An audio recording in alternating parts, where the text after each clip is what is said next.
So within hours, literally within hours of the riot at the Capitol this January 6th, the organized chorus of propagandists began telling us, again in unison, choreographed, that what we had just seen was not a bunch of angry people who felt the election had been stolen from them, who overreacted and broke the law, which is what actually happened, but instead a group of QAnon white supremacists who were attempting to overthrow the U.S. government, insurrectionists who were more dangerous than ISIS. This was worse than 9/11. This was our Pearl Harbor. They said this, not just a few of them, all of them at once. The amazing thing is that that claim, totally separated from reality, insane actually, was internalized not just by a lot of the population, but by Republican leaders, a lot of Republican leaders. And as a result of that, in the months since, they have not asked the most basic questions about what actually happened that day. And here's first among them. The only person who was actually shot to death that day was a protester called Ashli Babbitt. She was shot and killed in the Capitol on January 6th on tape. Here's the amazing thing. We still don't know who shot her, and we don't know why. No one has ever explained, and no one's been forced to explain. That's the key. Aaron Babbitt is the husband of Ashli Babbitt. He is suing to find who shot her. He's joined by the Babbitt family lawyer, Terrell Roberts. Aaron and Terrell, thanks so much for coming on.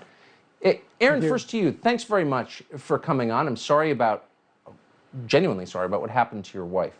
Who shot your wife on January 6th? Do you know? I don't know. Somebody knows. Somebody up in D.C. knows. I think a lot of people know, but nobody's telling us. And the silence is deafening.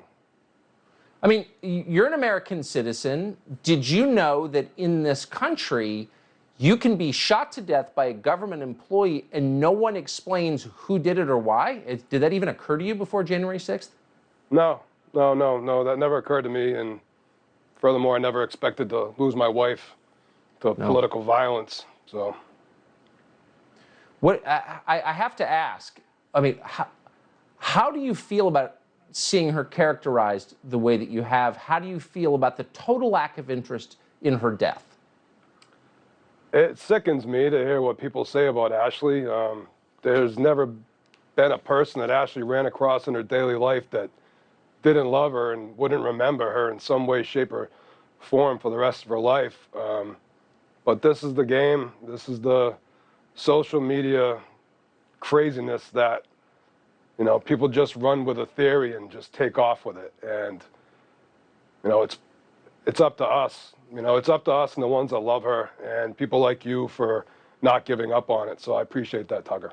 Well, yeah, and in my case, it's nothing to do with politics. I mean that. You shouldn't be allowed to shoot someone. Cops shoot people all the time. I think it's often justified. I've said that many times. But we have a right to know who did it and why. I mean, those are the rules. Mr. Roberts, let me ask you. There have been reports online that seem credible, I don't know if they're true, that the Capitol Hill police officer who shot Ashli Babbitt, I'm not going to mention the name, was the same officer who left his loaded handgun in a public men's room on the Capitol. Do you believe that is the same officer, who seems like a very reckless person, who shot and killed Ashli Babbitt on January 6th? That's my belief. That's my belief. So if it turns out that she was shot, for reasons, again, they still haven't explained to us, by a Capitol Hill police officer who left a loaded handgun in a public men's room and kept his job somehow, do you think maybe that's why they're hiding his identity? I don't know, but I think one of the reasons why they're hiding his identity is they don't have a good explanation for this shooting. I think that if Ashli Babbitt had been brandishing a firearm and she was shot, the officer would be identified by now and they'd be pinning a medal on him. Yep. So I don't think they have a good explanation for this shooting, and that's why they haven't identified him. And by the way, if she was brandishing a firearm, I would consider that justified. Aaron, one last question to you. Again, you're an American citizen. Presumably you have a congressman who's supposed to represent you. You have 2 senators. Has any politician reached out to you to say, hey, I'm going to find out who killed your wife? Congressman Darrell Issa did the night of the 6th. Good. And he was confused as to why he was calling me, because he's not my congressman. My business is in his district.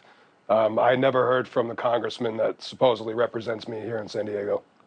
Yeah, well, maybe someone could get on that. It's an American citizen dead. It's not a small thing. And if we act like it's a small thing, then I think all of us are in trouble.